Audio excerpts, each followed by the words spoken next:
ডানপন্থী নতুন সরকার অবৈধ অভিবাসন বন্ধে কি কি পদক্ষেপ নিচ্ছে এবং সর্বশেষ ইতালির এই মুহূর্তে কি অবস্থা দেখতে পাচ্ছেন জানাবেন।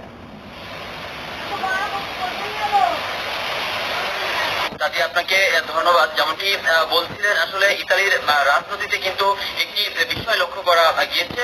এখানে কিন্তু সকলে ধারণা করছিল যে প্রবাসী যারা রয়েছে এবং অভিবাসী যারা রয়েছে তাদের উপরে একটু চাপ আসতে পারে, যেহেতু ডানপন্থী সরকার ক্ষমতা এসেছে। আসলে একটু ব্যতিক্রম হয়েছে, সেটা কিন্তু সংসদে প্রথমে যেই কিন্তু যারা অবৈধভাবে ইতালিতে প্রবেশ করতে চাচ্ছে অভিবাসী প্রত্যাশী তাদের বিরুদ্ধে কিন্তু কঠোর হুঁশিয়ারি দিয়েছিলেন। সেই কঠোর হুঁশিয়ারি কিন্তু প্রতিফলন শুরু হয়েছে। আপনাকে একটি বিষয় আমি জানিয়ে দিতে চাচ্ছি যে ইতিমধ্যেই কিন্তু ভূমধ্য সাগরের 3টি জাহাজ কিন্তু অভিবাসী প্রত্যাশীদের 3টি জাহাজ কিন্তু আসলে রয়েছেন। তবে তাদের প্রতি এখনো পর্যন্ত ইতালিতে প্রবেশের কোনো অনুমতি কিন্তু ইতালির সরকার স্বরাষ্ট্র মন্ত্রণালয় থেকে এখনো কিন্তু পাওয়া যায়নি।